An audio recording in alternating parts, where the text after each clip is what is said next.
Today, two different messages coming out of the White House. On the one side, President Trump is touting all he says he's done for Black Americans, claiming he's made cities safer by deploying the National Guard and increased employment. But on the other side, his administration was rebuked by a judge for removing a slavery exhibit outside a Philadelphia presidential museum, which is now being restored.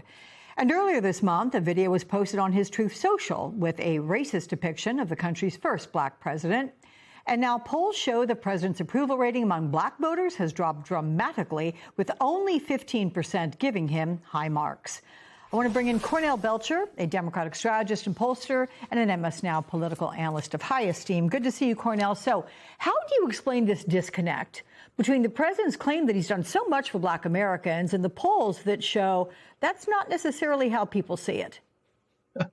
Well, it's a disconnect that you see from reality around the Trump and the Trump administration around a number of things. Look, it's the Trump's job approval has never been great. I mean, even if you go back to when he was president, we had upwards of 80% of African Americans disapproving of the job he was doing when he was president. And it's not just the overall disapproval numbers. In our data right now, we've got 83% of African Americans disapproving of Trump, but it's also the intensity, which is something we pay attention in polling as well. And it's 72% of African Americans strongly disapprove of the job that Trump's doing. And by the way, it's not just one or two things, but is the tide of things that you see coming from the Trump administration. It's not just a posting of racist, stuff about President Obama, but it's also sort of his policies. If you look at Black unemployment, right, that hit a historic low under Biden, and look at where it is right now today, and in the beginning of Trump's administration, you saw over 300,000 African American women lose their jobs. And I'm going to connect the dots to you right back to the last segment about voting, right?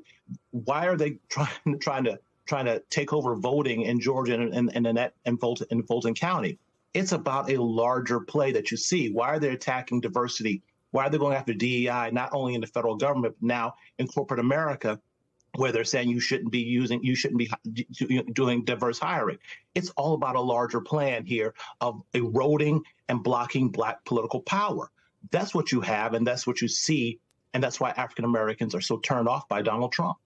Yeah, and also academic institutions being blocked from teaching DEI courses. So at the White House's Black History Month event yesterday, the president not only listed the ways he's helped Black Americans, but he also gave a shout out to a notable Black supporter. Take a listen. I love Nicki Minaj. She was here a couple of weeks ago. She's so beautiful. Her skin's so beautiful. I said, Nicki is so beautiful. Her nails are like that long. And she gets it, more importantly, frankly, she gets it. But Black leaders from Frederick Douglass to Martin Luther King, right? Little relative over here, have made our country freer, and really what they've really done is made life more just. I mean, look, there's any number of ways to react to that. I'm told you were cracking up. But that having been said, what does this do with the president mentioning celebrities like Nicki Minaj and Mike Tyson? Does it help improve his polling with Black voters?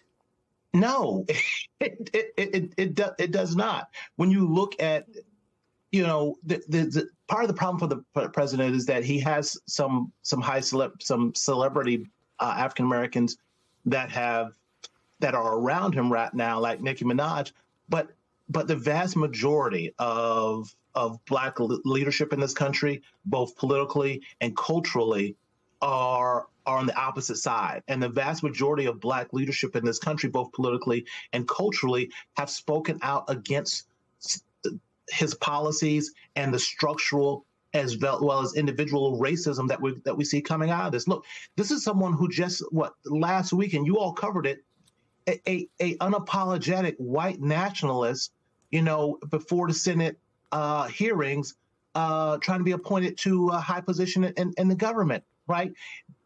African Americans see that, right? This is beyond just policy. This is an existential threat to Black and brown communities. And the same thing when you see with ICE. And I look at in focus groups, I talk to African American voters, and they say, look, what ICE is doing is atrocious. But if they're coming after the Latinos and Hispanics, you know who's next. We know who's next. Cornell Belcher, thank you so much for weighing in, and we'll see you again.